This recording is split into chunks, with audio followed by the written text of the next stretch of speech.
fait, ce qui m'inquiète le plus, en fait, à vous regarder toutes et tous, c'est que je connais beaucoup de têtes dans l'Assemblée. Donc là, ça m'inquiète fortement parce que je me dis comment faire un exposé différencié lorsqu'on est totalement frontal et avec un unique diaporama. Alors donc ça, c'est un vrai défi, mais vous voyez que ça engage tout de suite la question de la différenciation et à la fois, ça engage aussi tout de suite la question d'incarner ce qu'on dit. Donc je crois que ça va, vous allez le voir certainement être en filigrane de tout ce que je vais vous présenter, j'espère en tout cas, mais je dirais qu'on est encore dans cette période d'appropriation de ce texte. Le concept, lui, il est, à mon avis, déjà depuis de longue date dans les têtes, et puis il essaye quand même de percoler à l'intérieur de notre école. Mais le nouveau texte qui est sorti, je crois que mérite un petit peu d'attention, et comme le disait Catherine, hein, il est totalement en adéquation et en cohérence avec toutes vos initiatives autour des classes en notation chiffrée. Donc je vais juste essayer de vous montrer, de vous faire envie et surtout de vous donner quelques idées quant à la vie de ce socle, quant à l'idée de faire partager toute la dimension importante que peut constituer cette ambition fabuleuse de la scolarité obligatoire. Donc juste quelques éléments sur le déroulé de cet exposé. Donc on essaiera de voir un petit peu, de s'attacher un petit peu aux mots qui sont à l'intérieur de ce texte. On les comparera avec les mots qui étaient présents dans l'ancien texte. Vous verrez qu'il y a une évolution quand même majeure. Hein. Vous avez dû le sentir, percevoir, parce que j'imagine que vous avez tous pu lire ce texte. Et il y a des évolutions majeures et on va essayer vraiment de les déceler. Et ensuite, on essaiera de voir en quoi ces évolutions majeures vont entraîner des évolutions professionnelles profondes. Évidemment, je crois qu'on regardera non seulement les mots, mais on regardera aussi les enjeux qui sont autour de ce texte. C'est des enjeux vraiment de société, des enjeux qui engagent l'école vis-à-vis de la nation. Et donc, je pense quand même qu'à un moment donné, il faut se poser un petit peu avant de se lancer dans l'action. Il faut prendre ce temps de la réflexion si on veut asseoir une base commune sur laquelle on puisse construire véritablement des actions concertées avec les mêmes objectifs. Donc ça, je crois que c'est important. On a essayé avec une équipe d'inspecteurs et du second degré, des IEN et des IAIPR, de se dire comment faire pour qu'on ne tombe pas dans un des écueils du premier socle, c'est-à-dire la multiplication des compétences, la multiplication des items. Vous savez tous, vous avez tous vécu ça si vous étiez au collège. Donc on a réfléchi à essayer d'extraire, à concentrer. C'est pas d'extraire, d'ailleurs, à concentrer le texte, à concentrer pour se poser la question de savoir quelles pourraient être les compétences clés pour vivre en 2016. Et donc de rechercher dans ce texte-là quelles pourraient être les 10, alors on n'a pas réussi à tenir les 10, je crois qu'on en est à 11, mais bon, les 11 compétences clés qui semblent aujourd'hui importantes de posséder pour vivre ensemble. L'idée est la suivante. Bon, après, on verra un petit peu, alors j'ai appelé ça le cap et les boussoles, vous verrez pourquoi j'ai appelé ça le cap et les boussoles, mais je dirais que là, on relie un petit peu le socle avec la réforme du collège. Catherine l'évoquait tout à l'heure, mais il est bien évident que les deux sont intimement liés et qu'on ne peut pas dissocier les deux. C'est-à-dire que quand vous allez travailler sur la réforme du collège, il faut absolument, bien évidemment, dans le même temps et simultanément, interroger, questionner le texte du socle. Et d'ailleurs, je ne sais pas si j'ai le droit d'annoncer la mission collège, non, c'est pas... Si, je pense que ça peut être annoncé, mais enfin bon, visiblement se structure une mission collège dans notre académie qui va s'occuper justement de voir un peu comment on peut mettre en place la réforme du collège. Et tout naturellement, elle reprend dans ses missions la mise en place du socle. Voilà pourquoi la casquette que je portais va naturellement aller être portée par d'autres qui ont en charge la réforme du collège. Et puis en fait, on verra évidemment, puisqu'on est dans une journée d'évaluation, ce qu'implique ce texte et ce qu'implique cette conception de notre système scolaire en termes en termes d'évaluation, bien évidemment. Alors, vous connaissez tous cette technique, si vous ne la connaissez pas, je vous invite à la découvrir. J'ai passé à la moulinette le texte de l'ancien socle, juste pour voir ce que ça donnait. Et je ne peux pas superposer, mais on va faire des allers-retours entre celle-ci et celle-ci, puisque celle-ci c'est l'ancienne. Alors, ce qui est rassurant, c'est pas le mot d'ailleurs, hein. Vous allez voir qu'il y a des points communs, ce qui est quand même rassurant, ce qui veut dire qu'on est dans une continuité, hein. C'est pas une rupture totale avec l'ancien texte. Et à la fois, il y a des éléments qui disparaissent, d'autres qui apparaissent. C'était un texte, le texte qui est encore vivant aujourd'hui, hein, parce que je vous rappelle que jusqu'à la rentrée 2016, c'est celui-ci là, qui est encore en activité. C'est un texte extrêmement basé, vous le voyez, sur les connaissances, mais ça c'est aussi pour dire à tous ceux qui nous disent que travailler par compétence, c'est oublier les connaissances. Et bien, si vous regardez le texte, aussi bien celui-ci d'ailleurs hein, que le nouveau, vous voyez, le terme connaissance apparaît en très gros.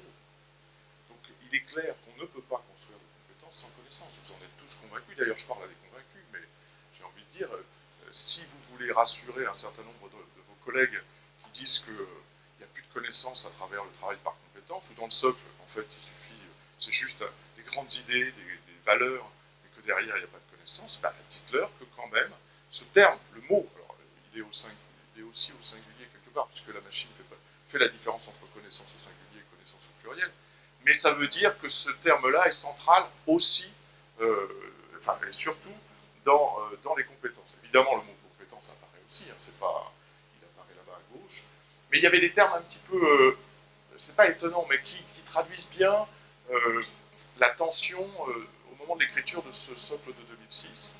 On était dans un contexte où les programmes existaient déjà, on était dans un contexte où, je dirais, on venait se superposer à un certain nombre de dispositifs qui étaient déjà. Donc il fallait aussi donner des gages pour pouvoir expliquer aux enseignants comment on pouvait leur raccrocher ce socle-là à ce qu'ils faisaient déjà. Vous verrez d'ailleurs que c'était très clair dans l'écriture du préambule. Alors vous avez orthographe, vous avez grammaire, vous avez mathématiques, vous avez calcul, qui sortent assez régulièrement, hein, si vous vous souvenez, c'est pas vous vous souvenez, on parle encore une fois s'il était derrière nous, mais vous le connaissez et vous avez vu toutes les critiques qui pouvaient être portées justement sur cet ancrage très disciplinaire de ces compétences, et ce qui, au bout du compte, a eu tendance à le disperser, à le parcelliser entre les disciplines, et ce qui fait qu'il a perdu certainement un petit peu de son unité, ce texte. Alors que si vous regardez celui d'aujourd'hui, alors d'abord il y a une très grosse différence, c'est le mot élève. Alors là ça vient aussi de l'artefact d'écriture, hein, parce que l'élève sait, l'élève apprend, l'élève, enfin ce terme-là de l'élève revient souvent, donc ce qui fait que ce mot, hein, puisque vous savez, je ne vais pas expliquer, mais la taille du mot est proportionnelle à la fréquence de son apparition dans le texte. Je précise. Donc élève est central, mais on voit bien aussi qu'on est aussi dans cette nouvelle logique qui est une logique d'apprentissage sur des attendus de fin de cycle. On est sur une logique de curriculum et plus sur un programme d'enseignement. Vous avez tous senti qu'aujourd'hui, on est plus à se poser la question de ce que doit savoir l'élève à la fin d'un cycle, à la fin de la scolarité obligatoire, plutôt que ce que doit enseigner l'enseignant. Et c'est une rupture qui pose aujourd'hui des questions et qui déstabilise un certain nombre de nos collègues qui ont jusqu'à maintenant des instructions et des textes qui leur disaient ce qu'ils devaient enseigner, mais pas forcément ce que l'élève devait apprendre. Vous allez me dire c'est un petit peu ténu hein, comme différence, mais elle n'est pas si fine cette différence, parce qu'elle positionne l'enseignant dans une autre stratégie, dans une autre démarche, et au bout du compte, elle donne aussi des clés en termes d'évaluation, puisque si on dit ce que doit savoir l'élève à la fin d'un cycle, ça donne aussi des clés forcément sur ce qu'on doit pouvoir évaluer chez cet élève. Voyez, donc ce socle-là, il est effectivement beaucoup plus inscrit dans cette démarche curriculaire que pouvait l'être l'autre. Et ça, c'est quelque chose d'important. Alors, bon, vous retrouvez mathématiques, hein, donc il y a quand même encore des termes, mais il n'est pas du tout inscrit comme il l'était. Il faudrait reprendre le contexte, c'est un peu les limites de cet exercice, hein, ça ne nous redonne pas le contexte des mots, mais vous avez des termes, alors je n'ai pas tout exploré, mais vous avez des termes qui relèvent plus du développement personnel.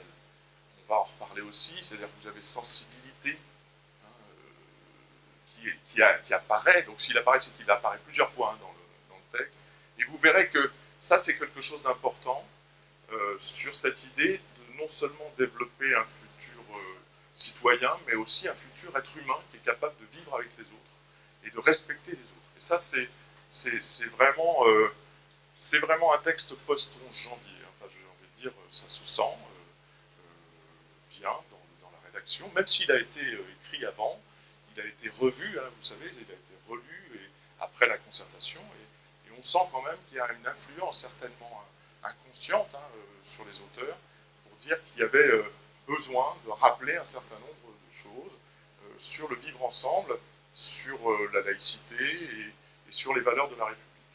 Bon, juste pour vous donner quelques éléments, alors je me suis lancé dans une petite comparaison, hein, mais rapide, parce que je ne vais pas faire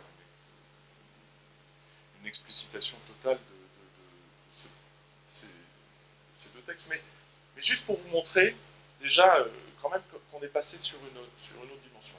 D'abord, vous dire que si le socle évolue, c'est tout à fait logique. S'il évolue parce qu'en réalité, la valeur de ce texte, c'est avant tout de préparer nos élèves à vivre en société. Or, la société de 2006 n'a plus rien à voir avec la société de 2016. Donc il est important, et vous savez tout ce qui s'est passé entre les deux.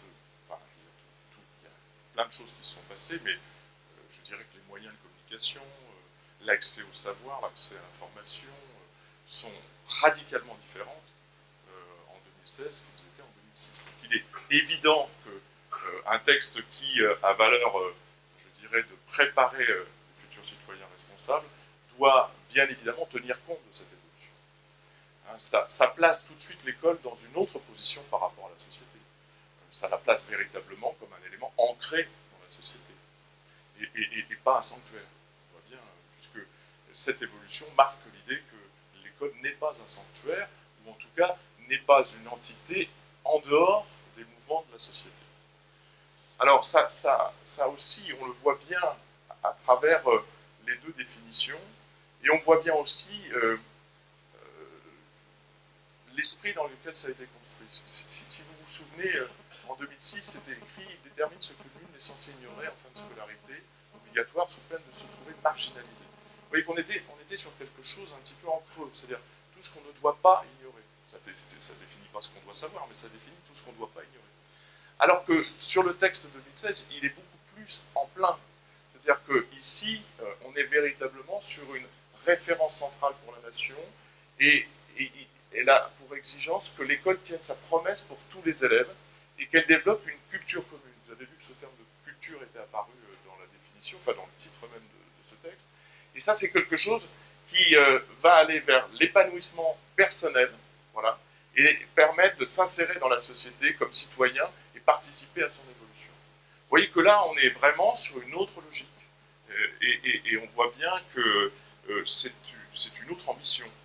On est sur un texte qui porte une véritable ambition, alors qu'en 2006, on était plus sur un texte qui assurait un minimum de compétences communes pour pouvoir vivre ensemble. Ce qui d'ailleurs a été très critiqué hein, par un ensemble de personnes, certainement à juste titre, parce qu'il était porteur d'ambition pour la nation. Alors sa fonction, on le dit bien, hein, on parle de développement personnel, on parle de valeurs qui permettent de vivre en société et développer aussi l'esprit critique. Vous voyez qu'on est sur des attitudes, on est sur des valeurs, alors que si vous regardez le texte de 2006, on était sur accomplir avec succès sa scolarité, sa formation, son avenir personnel et professionnel, et vivre en société. On était aussi sur les valeurs, mais il y avait quand même un aspect beaucoup plus de construction hein, d'un avenir professionnel. Là, on est véritablement sur une construction de personne. Voilà.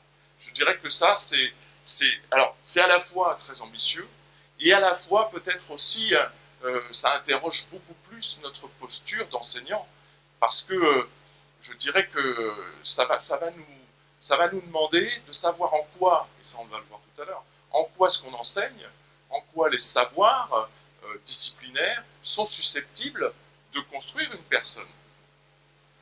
C'est-à-dire que c'est plus de les apprendre, c'est plus de les comprendre, c'est se les approprier et qu'ils soient incarnés dans la personne. Et donc, dans l'évaluation, vous voyez un petit peu aussi les conséquences, c'est comment évaluer l'incarnation d'une attitude ou d'une valeur chez un élève. Alors, je vous laisse réfléchir, mais c'est vrai que c'est une vraie question. Hein. Et d'ailleurs, on va voir que sur l'évaluation, les concepteurs de ce texte n'ont pas été très précis. Pour le coup, ils n'ont pas pris beaucoup de risques. Ils sont même restés très prudents, on va dire. Ils ont laissé à d'autres le faire. Voilà.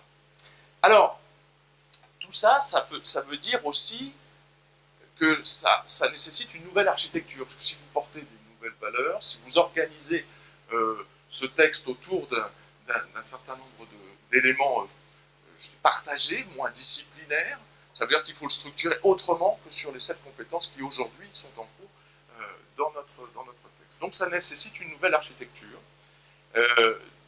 Ce qu'il faut bien voir aussi, c'est que ça résonne comme la nouvelle architecture de l'école. L'école d'aujourd'hui n'a plus la même architecture que l'école d'hier. Il faut quand même que vous perceviez bien qu'il y a deux grands ensembles dans notre école. Il y a l'école obligatoire, ce qu'on pourrait appeler l'école du socle. Et puis, d'un autre côté, il y a le bac-3, bac+3. Et vous voyez que ça ne recouvre pas tout à fait les structures qu'on a l'habitude d'avoir, le premier degré et le second degré. L'école élémentaire, le collège et le lycée. Si on réfléchit bien, ça veut dire qu'il n'y a pas de distinction entre un élève qui rentre au CP, enfin, et qui jusqu'en 3e, voire jusqu'en seconde, hein, puisqu'il va avoir 16 ans en seconde, et bien tout ça, ça forme un ensemble cohérent, et que tous les enseignants qui seront auprès de cet élève-là poursuivent la même ambition qui est celle de construire le socle. Et vous voyez bien que les enseignants qui sont au lycée n'ont pas la même ambition. C'est plus la même chose, puisqu'ils sont dans un ensemble qui lui est bac-3, bac+3. Donc ils sont beaucoup plus ancrés sur un avenir, je dirais, de formation, de post-bac, de continuité avec cette formation post-bac. Je pense qu'aujourd'hui, ce n'est pas forcément totalement inscrit dans les esprits. On a l'impression qu'on est beaucoup plus proche quand on est enseignant de collège d'un enseignant de lycée que d'un enseignant du CM1 ou du CP. Or, il se trouve qu'en termes d'objectifs, on poursuit les mêmes objectifs que l'enseignant de CP, mais pas forcément les mêmes objectifs que l'enseignant de première. C'est important aussi. Hein. Je ne suis pas sûr que tout le monde l'ait perçu, mais c'est une réalité dans l'organisation aujourd'hui des enseignements et dans l'organisation de notre école. Je crois qu'il faut l'avoir en tête de façon importante. Alors, juste pour vous dire, mais vous êtes tous, c'est là que je vais passer très très vite sur cette diapositive, parce que vous le connaissez tous. Là, je vois des formateurs que j'ai eu avec moi pendant 2 ans là, sur l'école du socle, donc je ne vais quand même pas faire injure pour leur répéter, leur redonner quelques clés sur ces 5 domaines qui ont un peu évolué, vous le savez, entre la version de juin 2014, c'est ça, juin. Il y en a une en mai 2014, ensuite en juin 2014, ensuite en octobre 2014, c'était peut-être la même, celle de mai, enfin, je ne sais plus, de juin, je veux dire. Enfin, en tout cas, il y a eu des hésitations, et des hésitations importantes, ne serait-ce que sur le nom des domaines. Ceux qui ont suivi un petit peu l'histoire se souviennent certainement que le domaine 2 s'appelait Apprendre à apprendre. Au début, le premier texte, quand on a vu apparaître ça, on s'est dit waouh, on n'avait jamais vu encore celui-là. Alors que c'était une compétence, de Lisbonne. Vous vous souvenez que tout ça a commencé à Lisbonne en 2000, 2001, je sais plus, 2001. C'est des compétences du développement professionnel, hein, tout au long de la vie. C'est des compétences européennes du développement professionnel tout au long de la vie. Les 8 compétences européennes, elles étaient pensées comme ça. Et on voit bien que c'est important, et Jacques Chéritel, l'autre fois le DAFPIC de l'Académie, insistait bien sur l'idée que ces compétences-là, elles ne vont pas s'arrêter à la fin de la scolarité obligatoire. Il est clair que ces compétences-là, on va essayer d'avoir un niveau de maîtrise à la fin de la scolarité obligatoire. Mais on ne parlera pas d'acquisition finale. Il est clair que ces compétences-là, elles seront à construire et à travailler tout au long de la vie. C'est-à-dire que l'école va donner un certain niveau de maîtrise, et c'est là aussi qu'il faudra réfléchir en termes d'évaluation. C'est à quel niveau de maîtrise j'arrive à la fin de la scolarité obligatoire, mais ça ne veut pas dire que c'est terminé, que j'arrête ce travail-là de développement de ces compétences. C'est vraiment important de voir que, oui, on va développer avec nos élèves un certain nombre de compétences, mais que ces compétences-là, on va les amener à un certain niveau de maîtrise, mais que ce niveau de maîtrise ne sera pas le dernier niveau de maîtrise de cette compétence. Oui, c'était aussi un des écueils du premier socle où on disait c'est validé. Paf, c'était binaire. Et donc on validait la maîtrise, on validait la compétence, comme si c'était bon, il n'y avait plus rien à faire. Ok, il était au top de cette compétence et on ne bougeait plus. Là, ce n'est pas l'idée. Et d'ailleurs, moi j'ai vu quelques éléments de réflexion sur l'évaluation de ce socle, je pense que Catherine a dû voir les mêmes, où on avait 7 niveaux de maîtrise et que la validation du socle, c'était d'atteindre le 5e niveau, et pas le 7e. Pour bien dire aussi l'idée qu'on atteignait un niveau de maîtrise, mais qu'il y en avait d'autres au-dessus. Et qu'il était important de penser à la poursuite de cette validation, cette évaluation.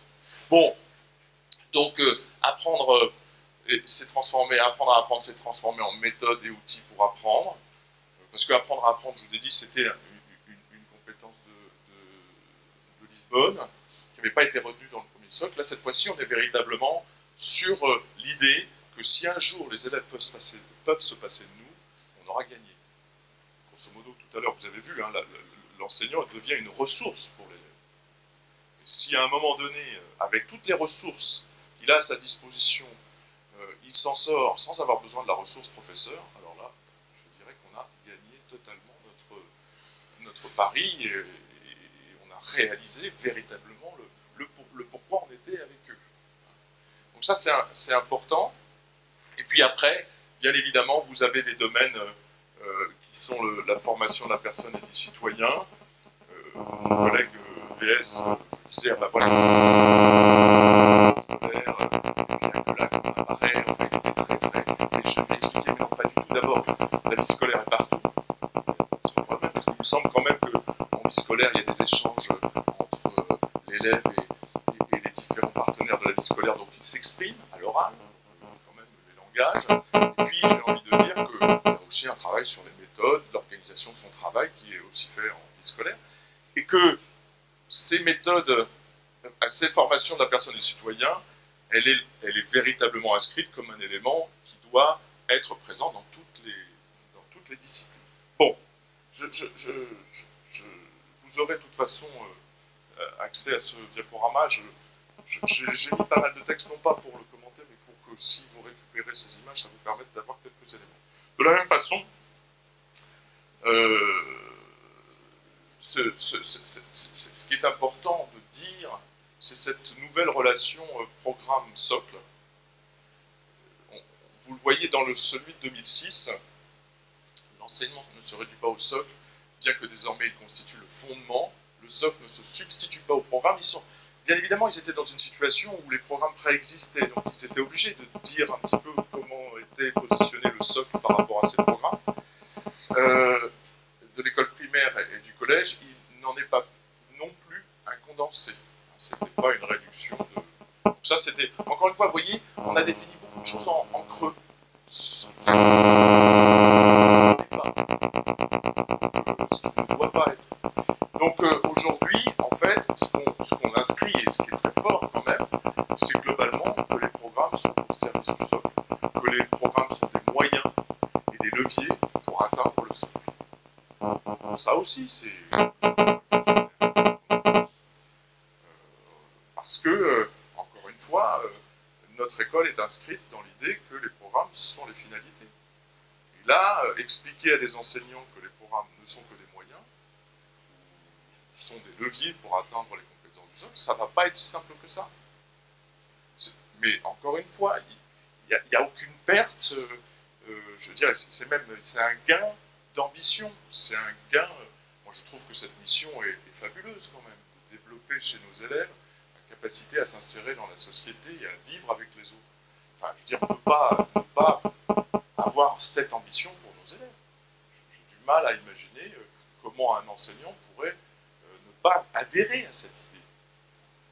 Et de lui dire que ce sont ces savoirs disciplinaires qui vont l'aider, cet élève, à vivre avec les autres, ça c'est quand même autrement plus motivant que de simplement accumuler un certain nombre de savoirs sur cette discipline. Bon, je sais, hein, je parle à des convaincus, donc c'est pas vous qu'il va falloir que j'arrive à convaincre, hein, parce que vous êtes convaincus.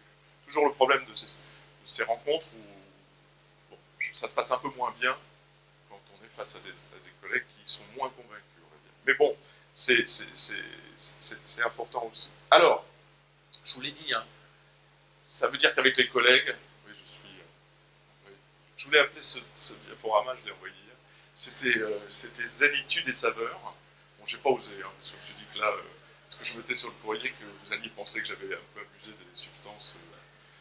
Voilà, donc j'ai pas appelé ça zénitude et saveur, mais quelque part, il faut beaucoup de zénitude. Alors en tant qu'inspecteur, il faut beaucoup de zénitude. Ça, c'est vrai. Et moi, j'adore cuisiner, donc j'ai beaucoup de saveur aussi. Donc voilà. Mais je dirais que là, sur cette réflexion, elle est essentielle. Vraiment, on a, nous, pris le... Alors, je l'ai testé sur mes collègues. Pas ça, hein, pas ça. Même si j'ai une collègue qui fait de la sophrologie, je vais lui demander de donner quelques clés, mais non, je l'ai testé sur les collègues de réfléchir ensemble. Je vous assure, enfin, je sais pas, Catherine était là, je crois, enfin, je sais plus, mais elle était là. Je vous assure que on est sorti de là, ça n'a pas été simple au départ. Hein. Ça n'a pas été simple parce qu'on a discuté du texte, là, du socle. Hein. Il a fallu un certain temps pour que chacun s'exprime sur, par rapport à sa discipline. Parce que les hyper sont anciens enseignants, et puis voilà, ils parlent aussi avant tout de leur discipline. Donc, il a fallu un temps d'expression disciplinaire. Et puis, petit à petit, à force de partager, à force de décortiquer ce texte, à force de voir un petit peu les implicites du texte aussi, à la fin, ils étaient même gênés quand on évoquait dans le texte des éléments qui pouvaient paraître disciplinaires. Et donc, il y a eu un vrai cheminement, ça a duré 3 heures, et je vous assure qu'à la fin, on était tous d'accord pour dire « Ah non, pas cette phrase, parce qu'elle ancre trop dans une discipline, elle va poser des problèmes, on préférait que ça soit rédigé autrement. Le domaine 4, le domaine 5, il faudrait le fusionner, parce qu'on a l'impression que ça ne va pas fonctionner. » Enfin, je vous assure que, et pourtant, les hyper ne sont pas forcément les personnes les plus simples à arriver à faire travailler ensemble. Enfin, je ne dis pas, ça reste entre nous, hein, mais c'est pas plus simple avec des hyper qu'avec des enseignants, hein, ça je suis persuadé. Mais ce travail qui a duré une matinée a changé pour tous le regard qu'ils portaient sur le socle.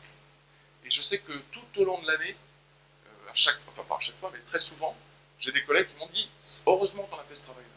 Vraiment heureusement, parce que d'abord on a tous ensuite pu se parler, se comprendre, et poursuivre des objectifs qui étaient communs. » Et je dirais qu'on n'a pas encore fait ce travail sur l'évaluation, et qu'il faudrait qu'on arrive à le faire. Voilà, parce que c'est... Ouais, moi aussi.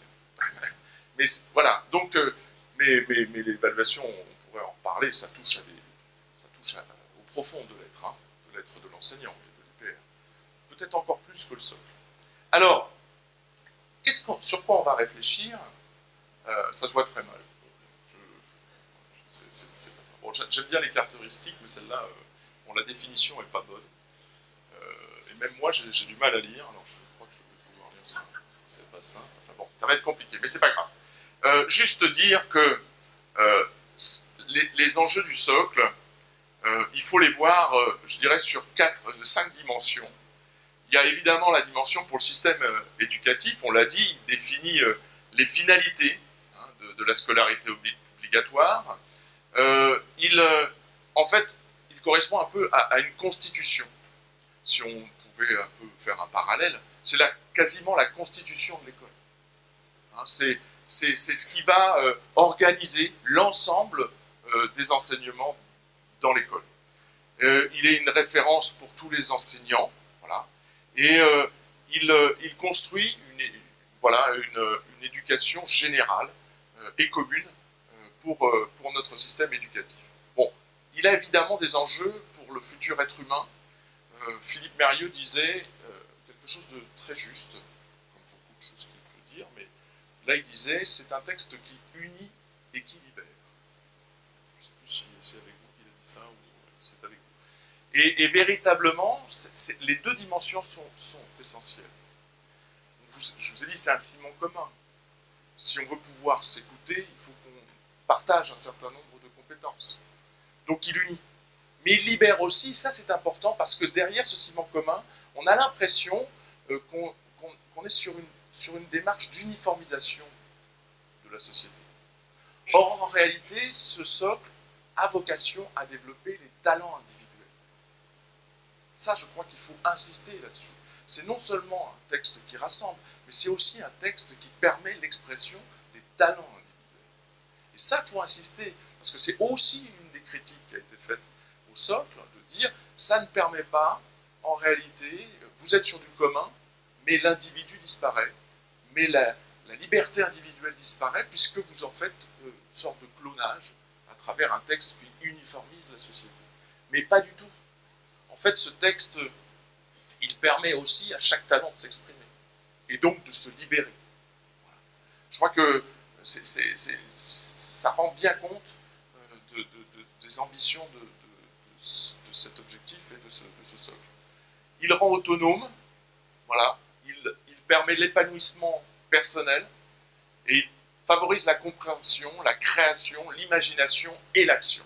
Vous savez que vraiment ça c'est quelque chose. Mais vous voyez, c'est des termes qui apparaissent, la sensibilité, le plaisir, l'émotion, arriver à développer des émotions. Je sais que c'est pas quelque chose de simple. On disait tout à l'heure que pour faire de l'évaluation sans note, il fallait être sûr de soi, il fallait être capable d'avoir une certaine force et assurance dans ce qu'on est en tant qu'enseignant. Eh bien, développer des émotions chez des élèves, en leur expliquant bien que ces émotions, on les exprime mais on les contrôle, on les exprime mais on fait attention à l'autre quand on les exprime. Ça, c'est pas simple non plus, mais pourtant, pour vivre aujourd'hui dans la société, c'est bien ce qu'il faut. On ne cherche pas à cacher, masquer, étouffer toutes les émotions. Enfin, je veux dire, quand on lit un texte qui génère des émotions, il faut quand même arriver à comprendre pourquoi elles sont générées, et qu'est-ce qui fait que dans ce texte provoque ces émotions. Il faut vraiment les laisser s'exprimer. Ça serait une injure au texte d'essayer de faire en sorte qu'il n'exprime pas d'émotion, enfin qu'il ne génère pas d'émotion chez l'élève. Je parle aussi des œuvres d'art, évidemment. Et puis, pour le futur citoyen, bon alors ça, il y a de nouveau, de façon très importante, on parle d'engagement. On est sur l'idée d'engagement. Alors vous voyez bien que cet engagement des élèves, c'est aussi très important de le rapprocher avec l'idée de projet. Vous l'avez vu, on reparlera des EPI, on va reparler un petit peu de la réforme du collège, mais c'est un texte qui est totalement cohérent avec la réforme du collège. On ne pouvait pas, dans les structures actuelles, développer le socle 2016. Enfin, c'est clair, c'est compliqué en tout cas. Il y a des projets en classe, ordinaires, mais là, il va y avoir des structures adaptées à ce type de pédagogie. Ça, c'est quelque chose qui va permettre effectivement de répondre aux enjeux de ce socle. Je veux dire que s'il n'y avait pas eu de réforme du collège, on ne pouvait pas, en réalité, atteindre les objectifs du socle 2016. Là, on ne peut pas... les structures le permettent peu, en tout cas. Donc, il s'engage, et ça, c'est quelque chose qui est important. Il développe la solidarité, il forme le jugement et l'esprit critique, et il permet de s'insérer dans la société et de participer à son évolution. Ça, ce sont des enjeux importants. Oui, j'arrive à lire quand même, hein, mais je sais que vous ne voyez pas, mais vous l'aurez. Alors, vous voyez que ça, c'est aussi quelque chose de fort dans ces enjeux. parce que je m'étais amusé à mettre quelques petits éléments sur le texte de façon plus précise, pour me dire, mais attention, est-ce qu'il n'y a pas un certain nombre de valeurs, parce qu'on est bien sur des valeurs, hein, sur des attitudes et des valeurs, qu'il va falloir interroger et questionner chez les enseignants. Parce que quand vous voyez des termes dans le socle, il sait négocier, revenir sur ses certitudes, faire des concessions, tous ces éléments-là qu'on va devoir développer chez les élèves, il va falloir dans un premier temps savoir comment on les développe chez nous. Non, mais c'est pour ça que je dis qu'il y a une impériale. La réflexion, c'est plus qu'une réflexion, c'est une introspection, c'est-à-dire se dire, attention, si je veux développer chez mes élèves, vous savez, hein, il y a cette fameuse phrase, on enseigne ce qu'on est, plus que ce que l'on sait. Et bien là, il va falloir bien regarder le texte pour être sûr que tout ce qui est écrit, on l'est. Avant d'être dans le faire, il va falloir être dans l'être. Et c'est pour ça que je dis que cette réflexion, elle est indispensable. Elle est indispensable pour chacun.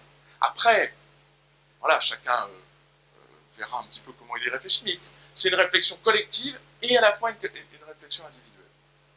Mais vous voyez que on est loin, je dirais, on est loin des programmes et de savoir comment arriver à faire apprendre les différentes capitales européennes. Mais encore une fois, je ne dis pas qu'il ne faut pas le faire apprendre, c'est pas ça. Hein. Mais je dis qu'il y a quand même une réflexion à avoir avant d'arriver à savoir comment je vais faire pour intéresser des élèves autour de l'apprentissage de ces connaissances. Parce que il faudra toujours y revenir. Je dirais qu'il faudrait mettre ça en post-it dans son esprit en permanence. Alors, je vous ai dit, oui.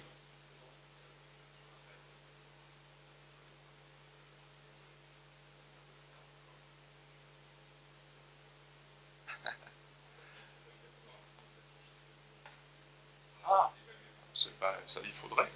Tout à fait, bien sûr, bien sûr. Si je demande aux enseignants d'incarner ce qu'ils disent, il faut que je me l'applique à moi-même. D'abord, je vous l'ai dit, là, je l'incarne peu. Parce que je suis face à vous. Voilà, bon.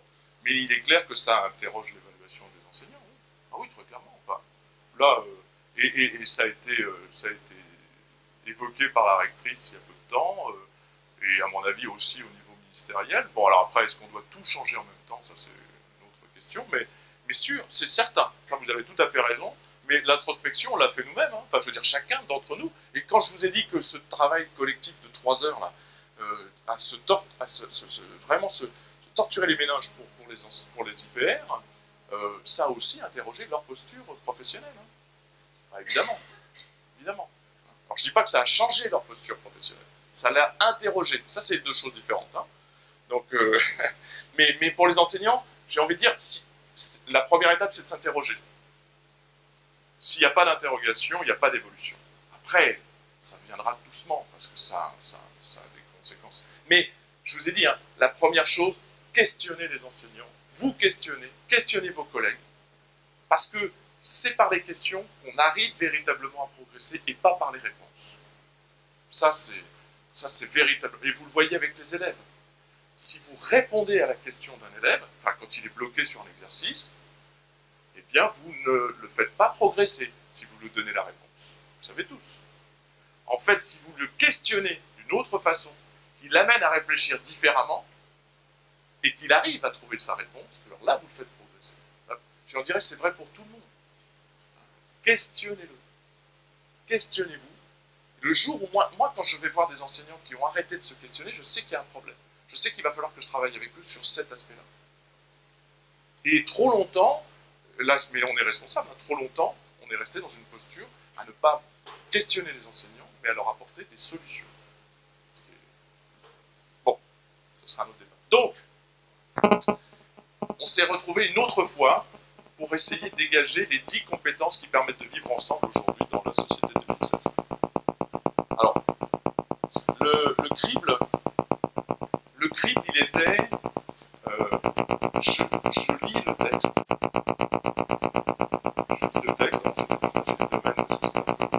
Et j'essaye de voir dans ce texte s'il n'existe pas des métacompétences. Pour voir, et alors ensuite, il y avait un retour, c'est-à-dire est-ce que ces métacompétences permettent de traiter toutes les compétences du socle? Parce qu'il faut pas en oublier. Et on n'était pas trop mécontents parce que, alors je vous ai pas mis la carte, c'est des morceaux de carte heuristique, hein, c'est pour ça que ça apparaît un petit peu avec les flèches. Parce que si j'avais mis la carte, c'était comme l'autre, on voyait rien. Elle est beaucoup plus importante, et surtout, mais vous l'aurez, hein, je vous la passerai si ça vous intéresse, surtout, ce qu'il y avait là, les petites flèches qui partent là, ils partent vers les domaines et les compétences dans les différents domaines. Pour vérifier que pour l'élève sait s'émouvoir, eh bien ça va toucher différents domaines. Et ça va balayer, au bout du compte, quand je fais la somme de tout ce que j'ai balayé, j'arrive à peu près à l'ensemble des compétences visées par le socle. Après, il y a aussi de savoir, est-ce que ça, aujourd'hui, c'est important pour vivre dans notre société? Est-ce que s'adapter, collaborer, argumenter, s'informer, choisir, créer et réaliser, respecter des règles, s'organiser, se questionner et s'engager, est-ce que c'est des éléments qui vous paraissent... Alors après, il faut vraiment se dire, est-ce que ça vous paraît indispensable pour pouvoir vivre avec les autres dans notre société?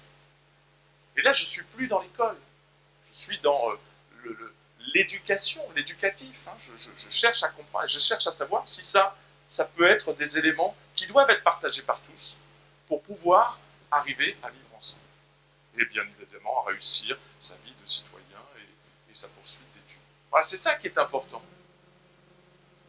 Et ensuite, la deuxième question, c'est de savoir comment je vais pouvoir développer ça chez mes élèves.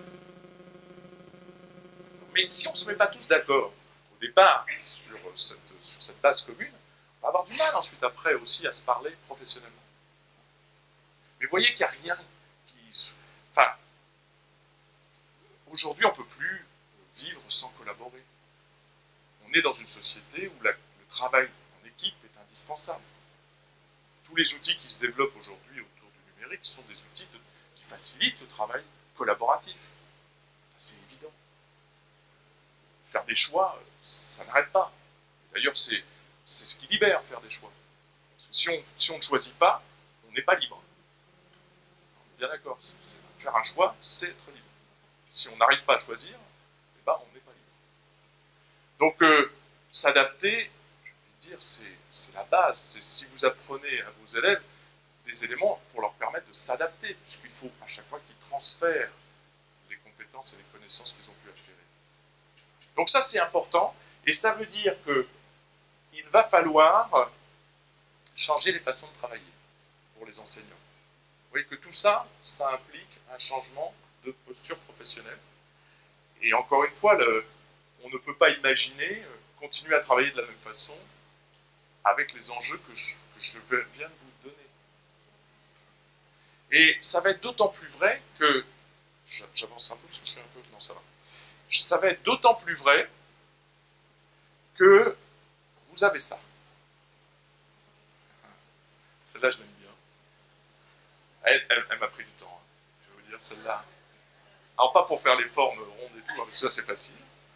Mais elle m'a pris... Et j'ai encore oublié des trucs, hein, je suis sûr que j'ai oublié des choses. Mais bon, elle m'a pris du temps. Et pourtant, c'est le quotidien des chefs d'établissement et des enseignants. À partir de la rentrée 2016, je conseille d'ailleurs de s'y prendre un peu avant la rentrée 2016. Donc, parce que là, sinon, ça va être compliqué. Mais ça, c'est un moment où quand même, ça nécessite de prendre le temps de regarder aujourd'hui ce qu'on assigne comme mission à l'enseignant. Oui, parce que je vous ai dit tout ça, c'est beau, c'est superbe, c'est grand, mais imaginez un peu. Aujourd'hui, un enseignant de la scolarité obligatoire, je vous ai dit, le cap, c'est le socle. On est bien d'accord, c'est le cap. On s'est tous fixé le même cap. Mais pour y arriver, il n'y a pas qu'une seule boussole. Il y a beaucoup de boussoles. Alors vous les voyez, les boussoles, c'est les programmes. Alors déjà, les programmes, c'est plus tout à fait comme on les connaissait avant. Vous avez vu, vous avez tous répondu à l'enquête, hein, vous êtes tous allés commenter, si vous ne l'avez pas encore fait, faites-le, c'est important. c'est 3 volets. 3 volets. Un volet 1, c'est ce que j'ai mis volet 1, sur les 3 cycles. Un volet 1 qui vous dit un petit peu les objectifs, les grands objectifs du cycle, les grands en termes de formation. Un volet 2 qui permet de relier l'apport de ces des différentes disciplines aux compétences du socle, au domaine du socle. Donc c'est un tableau avec des domaines 1, domaine 2, domaine 3, et puis à l'intérieur de ce tableau, vous avez français, mathématiques, et vous avez un certain nombre de termes. Il se trouve qu'en plus, ce qui est écrit dans le tableau n'est pas totalement cohérent avec ce qui est écrit dans les domaines du socle. Alors déjà, on se dit, bon, ça nourrit le domaine 1, mais visiblement cette phrase, elle n'est pas dans le domaine 1 du socle, donc c'est une nouvelle phrase, donc enfin, un peu compliqué. Et puis vous avez un volet 3, quand même, où il y a le contenu des programmes. Les contenus, enfin pas des programmes, mais les contenus, les connaissances, les attitudes et les capacités pour chacune des disciplines. Quelques disciplines, d'ailleurs, ont remis un petit tableau dans le volet 3, qui reprécise en quoi ces notions participent au domaine de formation du socle. Et là encore, ce n'est pas écrit tout à fait de la même façon. Donc là, il y a déjà un jeu de cohérence à trouver pour chaque enseignant, de voir un petit peu comment il se positionne, comment il positionne son enseignement, sachant que c'est organisé par cycle. Donc on ne dit pas que ça c'est en 5e, que ça c'est en CM1, que ça c'est en CP. Non, non, c'est après on essaye de travailler. Vous voyez l'indispensable, l'impérieux besoin de travailler ensemble. Parce que c'est pas possible en fait, si on travaille pas ensemble. Je vois pas comment on s'en sort. Mais s'il y avait que ça serait presque simple. Sauf qu'il n'y a pas que ça. On a demandé aussi aux enseignants de développer pour les élèves un certain nombre de parcours. Il y en a de plus en plus des parcours. On voit bien ce qui est derrière le législateur, enfin pas le législateur parce que ce n'est pas des lois, mais le ministère, il comprend bien qu'il y a aujourd'hui un problème, une problématique de fluidité de parcours pour un élève à l'intérieur de notre système. Il y a des ruptures qui sont parfois indispensables, hein, mais il y a des fractures qui, elles, sont difficiles à comprendre pour les élèves. Et donc, l'idée d'avoir un parcours, c'est-à-dire l'idée de construire au fur et à mesure de son évolution dans notre système, un certain nombre d'accumulés d'un certain nombre de compétences qui soient nourries par l'ensemble de la communauté éducative. Donc c'est le parcours santé, je ne les ai pas tous mis, c'est le parcours citoyen, encore que je crois que c'est le parcours d'éducation artistique et culturelle, le parcours avenir, alors je suis content parce que c'est la première fois que je l'écris, c'est le PIONMEP. Bon, vous savez pas ce que c'est que le PIONMEP, c'est le PDMF. Voilà, donc comme ça c'est bon, PDMF c'est bon. Bon, il y a eu un... Non, vous oubliez PIONMEP parce que comme ça disparaît, c'est pas la peine de l'apprendre. Mais c'est tout ce qui est autour de la découverte du monde économique et professionnel. C'est découverte du monde économique et professionnel. On résume ça par orientation, mais je trouve que c'est pas une bonne chose, parce que c'est plus une découverte de parcours. Donc vous avez ces éléments à construire, et ce sont les enseignants aussi qui doivent nourrir ces parcours. Mais si avec ça, ça ne serait pas si compliqué. Il y a aussi les éducations A, qui sont aussi présentes comme étant des objectifs. Et les éducations A, vous avez éducation au développement durable, vous avez éducation à la santé, qui viennent aussi se surajouter aux objectifs. Alors, vous voyez que c'est pas simple. Et tout doit concourir à nourrir le socle. Parce que l'idée, c'est ça. À chaque fois que je suis dans une situation d'apprentissage, je nourris le socle. Le cas, c'est toujours le socle. Bon, c'est pas pour vous inquiéter, hein. C'est pas ça. C'est juste parce qu'il va falloir être efficient. Il va falloir ne pas refaire les mêmes choses dans différents dispositifs. Ça demande quand même de rationaliser les choses. C'est-à-dire que si quelqu'un développe une compétence à partir d'un savoir dans un parcours, c'est peut-être pas la peine de le reprendre dans un cours ou dans une éducation A. Donc il faut se concerter. Voilà, il faut se concerter, sinon l'élève va avoir 3 fois la même chose, sinon on va perdre un temps fou, et on ne va pas être efficient dans notre approche. Donc c'est ce que je veux dire, c'est pas tellement que c'est impossible, mais voilà, il faut quand même avoir bien en tête cette idée-là. Alors, je vais finir sur les l'évaluation quand même, parce que ça interroge quand même sur la façon d'évaluer. Est-ce qu'on évalue de la même chose, de la même façon? J'ai pas de réponse, hein. Je vous ai dit, moi je pose que des questions. Est-ce qu'on évalue de la même façon les attendus du volet 3, les jalons posés par les parcours, les acquis des éducations A et les compétences du sol? Dire, voilà, toutes ces questions-là, elles sont vives, elles sont, et les réponses, j'ai envie de dire, elles viendront du terrain, elles viendront de vous. Parce que ce sont toujours les meilleures réponses, en fait. Parce qu'elles sont adaptées aux situations que vous rencontrez. Je crois que c'est ça qui est important. Le tout, c'est d'avoir vraiment une nouvelle culture professionnelle de l'évaluation. C'est une culture professionnelle de l'évaluation qu'il faut développer, et que cette culture soit riche, qu'elle soit variée, qu'elle soit inventive, et puis surtout qu'elle soit au service des apprentissages. Ce qui n'est pas toujours le cas, hein, vous savez. Mais là, je crois que c'est véritablement un enjeu majeur, et c'est cette étape-là qui sera certainement aussi une des clés de la réussite de tout ce que je vous ai montré. Mais je suis sûr que les solutions viendront de